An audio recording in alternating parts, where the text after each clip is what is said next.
Assalamualaikum warahmatullahi wabarakatuh. Kembali bersama saya Pidi Muhammad Setiadi. Baik, rekan-rekan semuanya, hari ini Anda akan memasuki materi pertemuan ketiga ya di mata kuliah pembelajaran IPS di SD kelas awal. Dan tema hari ini adalah karakteristik dan proses adaptasi akademik di SD kelas awal. Ya, baik.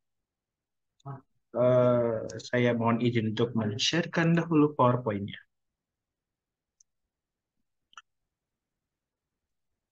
Ya, sebagaimana terlihat di layar Anda, kita akan membahas tentang karakteristik dan proses adaptasi akademik. Dalam beberapa hal mungkin saya akan membawa teman-teman semuanya untuk kembali flashback ke masa-masa Anda masuk ke sekolah pertama kali, khususnya di kelas 1, karena Anda baru saja, bagi mereka yang memasuki TK terlebih dahulu, di TK memang tidak terlalu banyak pembelajaran, banyaknya bermain ya. Sementara ketika masuk ke sekolah, sebagian dari Anda akan mengalami beberapa perbedaan yang cukup drastis, terutama dalam hal adaptasi akademik di SD kelas awal ketika Anda masuk kelas 1.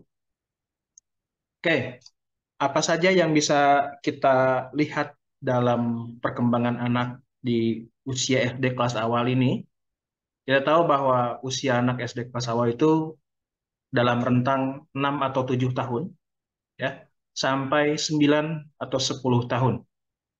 Ya, ini mungkin bisa beragam karena dalam peraturannya sendiri kita tahu bahwa anak-anak masuk ke SD itu di usia 7 tahun. Ya. Meskipun dalam beberapa kasus dibolehkan anak berusia 6, 6,5, bahkan 5,5 tahun masuk ke sekolah dasar. Itu pun dalam kondisi khusus dan itu harus mendapatkan rekomendasi dari konselor ataupun psikiater maupun psikolog.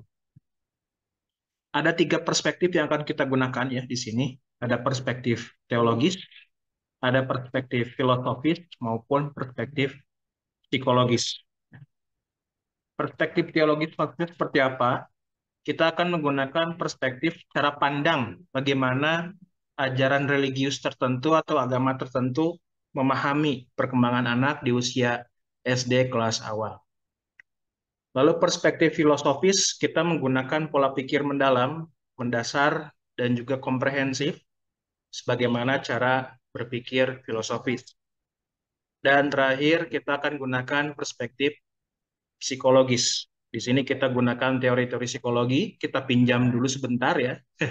Karena memang di dalam ilmu pendidikan itu tidak sepenuhnya tidak murni ilmu pendidikan karena pasti ada beberapa ilmu-ilmu lain yang bisa kita gunakan untuk menjelaskan fenomena-fenomena pendidikan. Kita lihat dulu aspek-aspeknya, aspek-aspek perkembangan anak dimulai dari fisik, ada kognitif, ada psikososial, ada tugas perkembangan, dan ada moral. Di sini dari fisik kita tahu bahwa anak-anak usia SD kelas awal itu ya tinggi badannya tidak akan melebihi atau kurang dari 100 atau 110 cm ya. Dan juga dengan kondisi fisik itu pula mempengaruhi bagaimana fungsi tubuh mereka.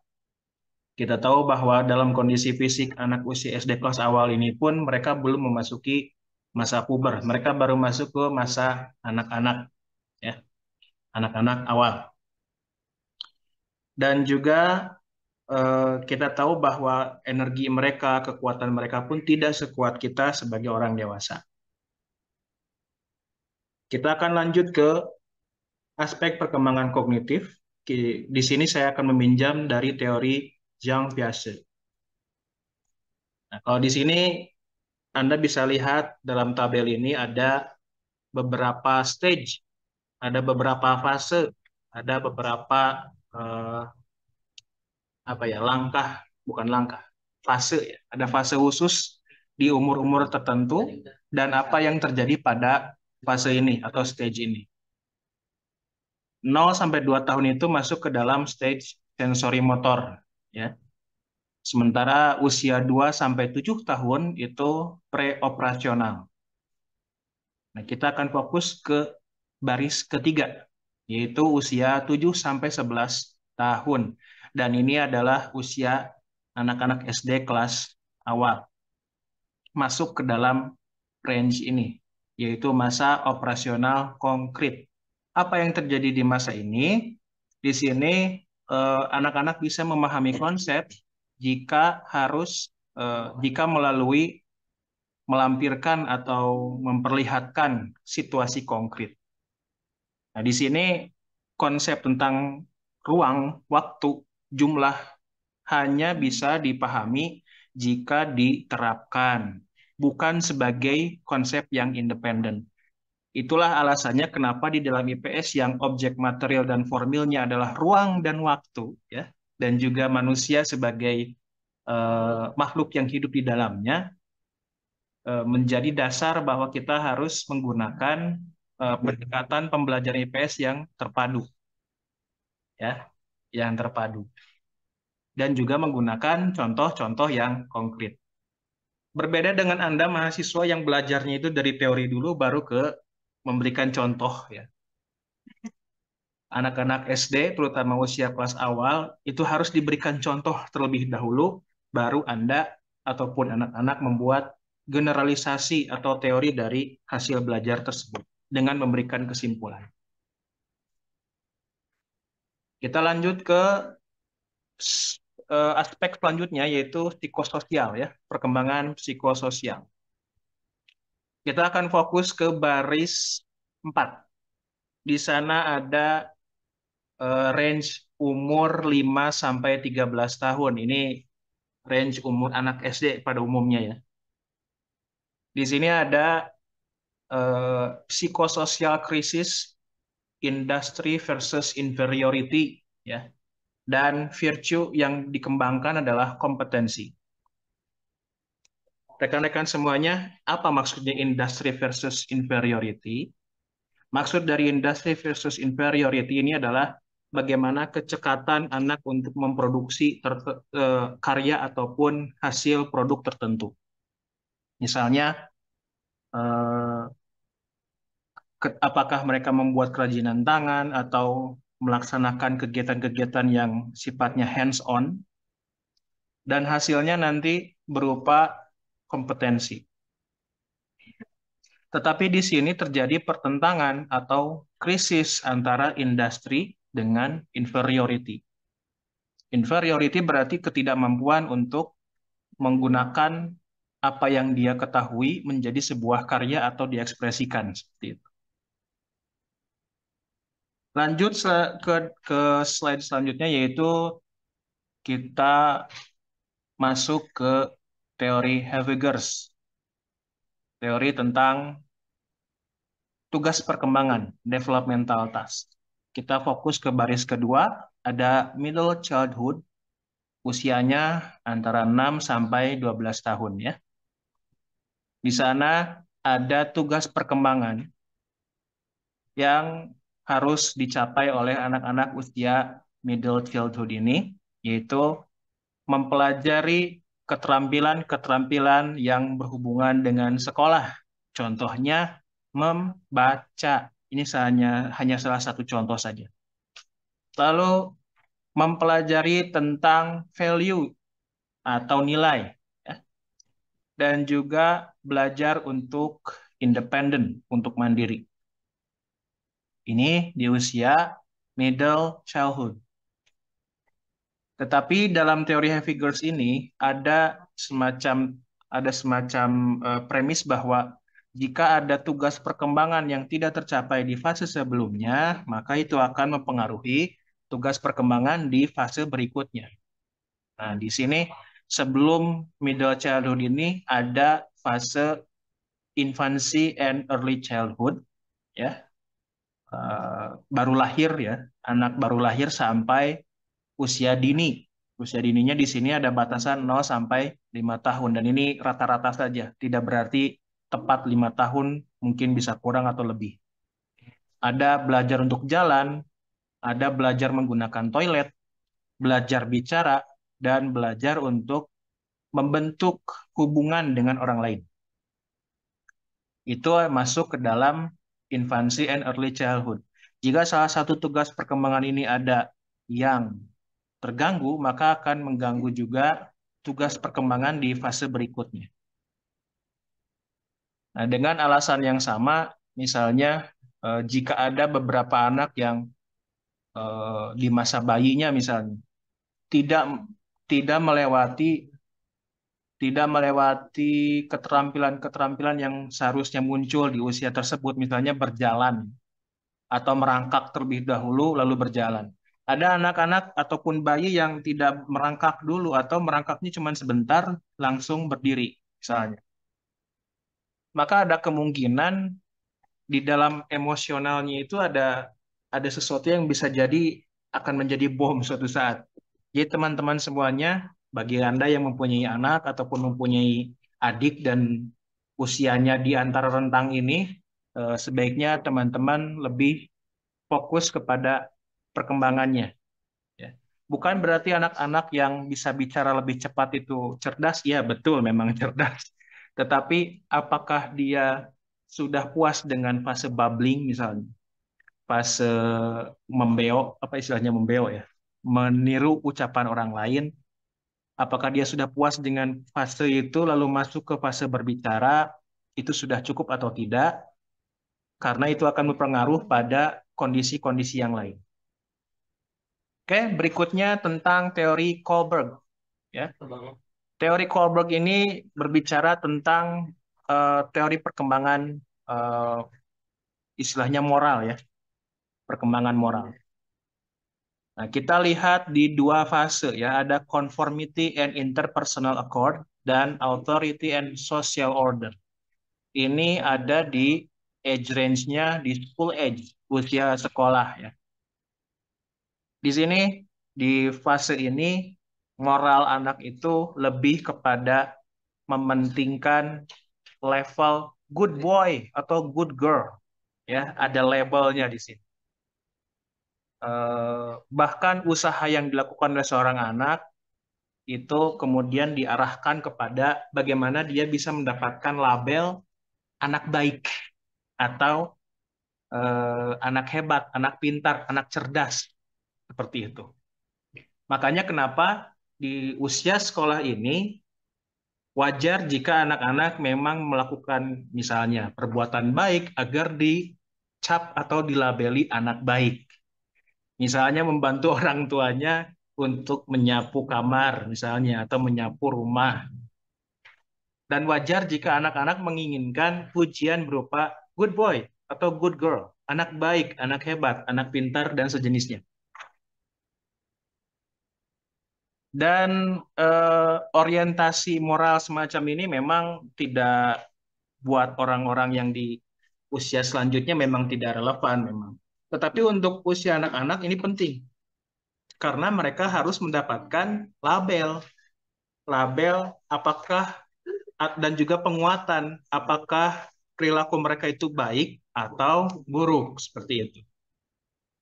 Saya akan mungkin memberikan sedikit ilustrasi misalnya jika ada anak yang pulangnya ada anak sekolah usia segini ya, usia anak-anak SD pulang misalnya harusnya pulang sekolah jam 1 tapi pulangnya jadi jam setengah 4 misalnya. Diajak sama temennya bolos. Kemudian anaknya bilang, ah saya nggak mau bolos, misalnya ya. Atau, ah saya mau langsung pulang ke rumah. Kemudian teman-temannya bilang, ah nggak apa-apa lah sekali-kali. Terus anak yang satunya lagi yang diajak bolos atau diajak main dulu setelah pulang sekolah. Tapi kata mama itu nggak boleh. Ya, nggak masalah. Itu bukan berarti moralnya buruk. Tetapi kalau ada mahasiswa misalnya, pulang dari kuliah terus main kemudian diajak main kemana, nggak langsung pulang ke rumah, tapi anaknya menolak untuk bermain, kemudian dengan alasan, tapi kata mama saya harus pulang sore hari. Tapi ya orangnya usianya seumuran kalian, jelas itu rasanya akan berbeda. Karena di usia Anda yang sudah masuk ke teens ataupun adulthood, Moral itu sifatnya tidak label lagi. Moral itu harus transcend dengan benefitnya, dengan keuntungan yang bisa kita dapatkan. Dan itu sifatnya mutual. Seperti itu ilustrasinya. Berikutnya tentang karakteristik anak usia SD kelas awal. Kita lihat dari rentang usianya antara 6 atau 7 tahun sampai 10, 9 atau 10 tahun. Dan mereka pasti senang bermain, senang bergerak, ya, senang bekerja dalam kelompok, dan senang merasakan atau melakukan sesuatu secara langsung. Jadi tidak hanya diceritakan, tapi juga merasakan, melakukannya secara langsung. Ya, sebagian ada yang cengeng dan manja, itu memang sifatnya anak-anak, dan sulit memahami pembicaraan orang dewasa, serta senang diperhatikan. Jadi tidak hanya mahasiswa atau mahasiswi atau pacar Anda yang senang diperhatikan, anak-anak SD kelas awal pun senang sekali kalau diperhatikan. Dan yang paling berbahaya, termasuk juga paling bagus dari anak-anak SD kelas awal adalah peniru, ya, peniru. Dan peniru ini bahkan sudah menjadi potensi anak-anak SD kelas awal sejak bayi bahkan. Mereka pasti menirukan apa yang dikatakan oleh ataupun yang dilakukan oleh orang tuanya di depan dia, yang dia saksikan sendiri, kemudian dia mencobanya, menirukannya. Makanya teman-teman, ketika Anda masuk ke SD kelas awal sebagai guru, kita harus menampilkan sebagaimana orang dewasa yang ideal agar mereka nanti pun akan menirunya. Dalam beberapa kasus, kita sering mengingat anak-anak SD, maaf, guru-guru SD kelas awal itu selalu rapih, ya. Tidak hanya guru SD kelas awal, bahkan semua guru SD, ya. Selalu berpakaian rapih, bajunya disetrika, kerudungnya juga rapih, kalau pakai kerudung, atau rambutnya rapih, bahkan di apa pakai minyak rambut dan sejenisnya, disisirnya rapih. Tidak hanya rapih, bersih, sepatunya juga bersih, disemir, bahkan aromanya pun wangi, ya, karena memang harapannya agar anak-anak yang mereka didik meniru hal-hal yang baik dari gurunya. Lalu bagaimanakah proses adaptasi sosial di sekolah? Adaptasi di sini kita batasi dulu definisinya pada penyesuaian diri terhadap lingkungan sosial di sekolah, ya.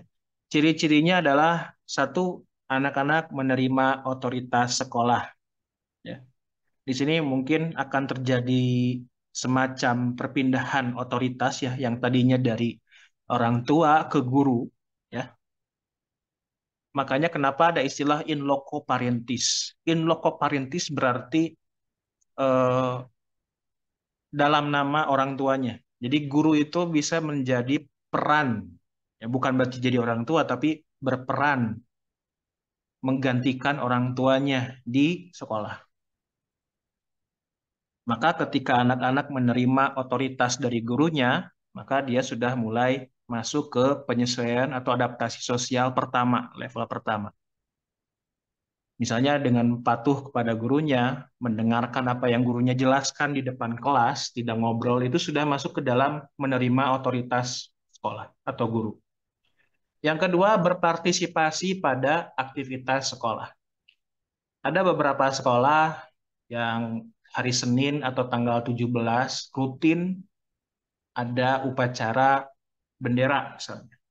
Dan anak-anak mau mengikuti aktivitas tersebut.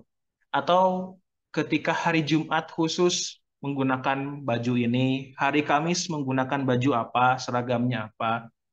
Lalu pada hari tertentu menggunakan bahasa yang berbeda. Misalnya hari Kamis karena ada beberapa daerah yang memberlakukan Kamis Nyunda, maka hari Kamisnya harus menggunakan bahasa Sunda. Ada beberapa sekolah SDIT atau sejenisnya yang menggunakan bahasa Arab ketika hari Jumat misalnya. Atau menggunakan bahasa asing bagi sekolah-sekolah internasional. apakah bahasa Inggris, bahasa Perancis, dan sejenisnya, itu di hari-hari tertentu. Ketika anak-anak mulai berpartisipasi pada apapun program sekolah, maka dia sudah masuk ke level kedua di sini. Lalu yang ketiga, anak-anak harus mengenal relasi dengan warga sekolah. Ya, ini memang prosesnya cukup lama ya, karena di sini relasi dengan warga sekolah itu tidak hanya dengan teman, tapi juga dengan guru, guru kelas 1, guru kelas 2, guru kelas 3, dan guru-guru kelas yang lainnya, guru olahraga, guru agama, dan penjaga sekolah, penjaga kantin, penjual kantin, dan sejenisnya. Di sini ketika anak-anak sudah mulai mengenal relasi dengan warga sekolah, dia sudah masuk ke level ketiga. Dan level terakhir yang ini sudah sangat bagus ya dalam hal penyesuaian sekolah, anak-anak dengan sekolah adalah menerima tanggung jawab. Ya, menerima tanggung jawab. Misalnya, anak-anak mengikuti otoritas sekolah untuk patuh pada peraturan piket. Ya, patuh pada peraturan piket kelas, misalnya ya. Lalu ikut berpartisipasi dalam kegiatan piket, bahkan mengenal relasi dengan siapa saja yang piket pada hari itu. Maka tanggung jawabnya di sini tidak hanya ikut program patuh pada program piket, tapi juga dia memang bertanggung jawab dalam menjaga kebersihan, menjaga ketertiban, kerapihan kelas, dan juga jika kelasnya punya apakah tanaman dan sejenisnya, maka orang yang piket pada hari itu pun harus betul-betul menjaga tanaman atau hewan peliharaan yang ada di sekolah. Menerima tanggung jawab. Nah, faktor apa saja yang mempengaruhi? Ada faktor internal, ya, misalnya sifat anaknya seperti apa, atau faktor keluarga karena dia berasal dari keluarga yang latar belakang ekonomi ataupun status sosialnya seperti apa, itu mempengaruhi proses adaptasi sosial di sekolah. Atau faktor lingkungan sekolah dan lingkungan masyarakatnya sendiri. Di sini kita dalam proses adaptasi sosial ini harus mengembangkan setidaknya ada self-esteem anak-anak, ada self-acceptance, penerimaan diri, self-confidence, percaya diri, dan society transmission atau eh, pentransferan nilai-nilai sosial, nilai-nilai kemasyarakatan yang ada di sekolah. Kita tidak bisa pungkiri bahwa sekolah itu masyarakat tersendiri memang. Jadi kalau kita menganggap sekolah hanya sebagai gedung, itu bukan sekolah. Sekolah aslinya adalah masyarakatnya. Masyarakatnya seperti apa? Ya, ada siswa di sana, ada guru, ada penjaga sekolah, ada TU, ada yang jualan di kantin, bahkan eh, yang jaga tukang parkir dan segala macam itu adalah satu masyarakat khusus. Makanya kita bisa katakan sekolah itu bukan berarti gedungnya, tapi juga orang-orang yang ada di dalamnya. Bahkan tidak hanya orang-orangnya, di sana juga ada tanaman, ada hewan, ada segala macam yang dipelihara di sekolah, itu juga termasuk ke dalam semacam lingkungan masyarakat khusus seperti itu. Makanya ada beberapa nilai yang harus diterima ataupun dilaksanakan, dipatuhi oleh semua warga sekolah. Namun dalam proses adaptasi ini ada masalah yang bisa jadi muncul, yaitu separation anxiety atau kecemasan dipisahkan. Dipisahkan dari siapa? Dari walinya, dari orang tuanya. Seperti itu. Eh, contoh kasusnya misalnya ada anak yang sering kali ketika mau berangkat sekolah itu tiba-tiba mules, tiba-tiba pusing, tiba-tiba ya segala macam lah ya. Akhirnya anak itu minta untuk tidak ke sekolah. Dan ini tidak hanya bohong ya. Kita tahu bahwa ada beberapa anak yang bohong untuk tidak perlu ke sekolah ya. Mungkin Anda juga mengalaminya, tetapi ini betul-betul terjadi gitu. Bahkan kita pun kalau manggil dokter, iya emang dia kayaknya pusing tuh lihat apa suhu tubuhnya meningkat dan sejenisnya. Tapi kenapa setiap kali suhu tubuh meningkat, jadi demam, jadi mules beteng ya, mules perutnya gitu, tiba-tiba mencret dan segala macam. Selalu pada hari-hari sekolah, sementara hari Ahad misalnya atau hari Sabtu di mana beberapa sekolah libur, kok dia biasa aja, senang-senang saja, santai-santai saja, sehat-sehat saja gitu. Ada kemungkinan ini separation anxiety. Maka bagaimana caranya kita perlu konsultasi dengan orang tuanya agar bisa menentukan langkah apa yang baik untuk anak-anak yang mengalami separation anxiety ini. Bahkan dalam beberapa kasus yang lebih parah, bisa jadi kita harus mencari konselor. Dan program sekolah pun harus ada untuk proses adaptasi sosial anak. Iya, memang ada beberapa program yang mirip dengan program adaptasi sosial anak di sekolah itu seperti masa orientasi ya, MOPD misalnya, nanti anak-anak akan belajar tentang bagaimana caranya belajar, terus berkenalan dengan semua teman-teman sekelas, berkenalan dengan kakak kelasnya, berkenalan dengan guru-guru, ya diperkenalkan semuanya di sana, lalu dikenalkan dengan ruangan-ruangan yang ada di sekolah itu, ada ruang kelas, ada ruang UKS, nanti kalau sakit ke sini misalnya. Lalu kalau ada yang kebelet pengen pipis atau pengen pup, misalnya ada WC sekolah, WC sekolahnya ada dua, misalnya ada untuk perempuan, untuk laki-laki, ada WC untuk guru, itu tidak boleh untuk siswa. Ya seperti itulah. Nah, belajar bagi anak-anak usia SD kelas awal itu senantiasa belajar sambil atau sembari bermain dan bermain sembari belajar. Jadi teman-teman, belajar itu memang proses sosial ya, alih-alih proses individual. Kita akan mempelajari tentang teori belajar ini di pertemuan selanjutnya ya, tapi kita akan sedikit kasih spoiler tentang ini. Memang kita memahami belajar itu individu ya, proses yang terjadi secara individual. Tetapi dalam proses di sekolah, belajar itu tidak hanya proses individual belajar mandiri, ada juga proses sosial di sini. Dan belajar adalah proses eksplorasi zona-zona baru. Nah, disinilah yang kemudian ada teori zona of proximal development karyanya Vygotsky. Nah, di sini ada bagan ya, yang kalau kita pahami di lingkaran paling kecil ini, di paling pusat ini, I can do this by myself. Ini I can do this by myself berarti saya bisa melakukan ini sendiri. Nah, ada I can do this with some help. Nah, ada beberapa kegiatan yang bisa dilakukan dengan beberapa bantuan. Ya, bisa jadi bantuan teman ataupun bantuan gurunya terutama. Dan yang lingkaran yang paling luar adalah I can do this if I can do this even with help. Saya tidak bisa melakukannya bahkan dengan bantuan apapun dari siapapun. Nah, ini adalah yang warnanya abu-abu ini yang paling luar.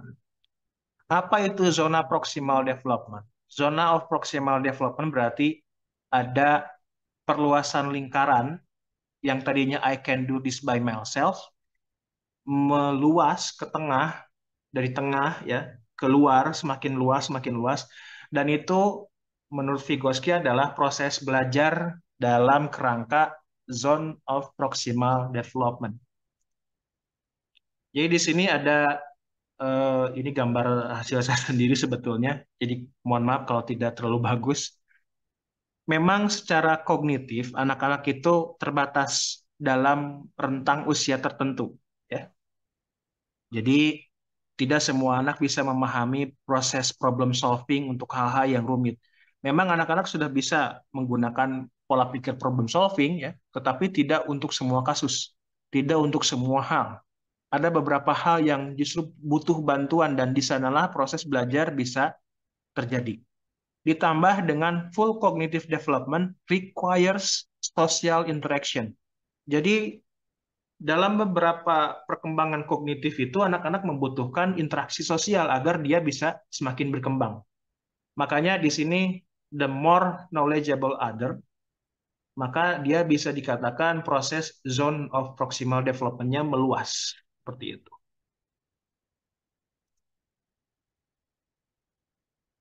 Ya, demikian untuk hari ini. Semoga dapat dipahami. Silakan Anda pelajari beberapa konsep yang sudah kita bahas di video ini lebih dalam lagi. dan cari referensinya yang relevan dengan materi kita pada pertemuan ketiga ini. Kita tutup. Wassalamualaikum warahmatullahi wabarakatuh.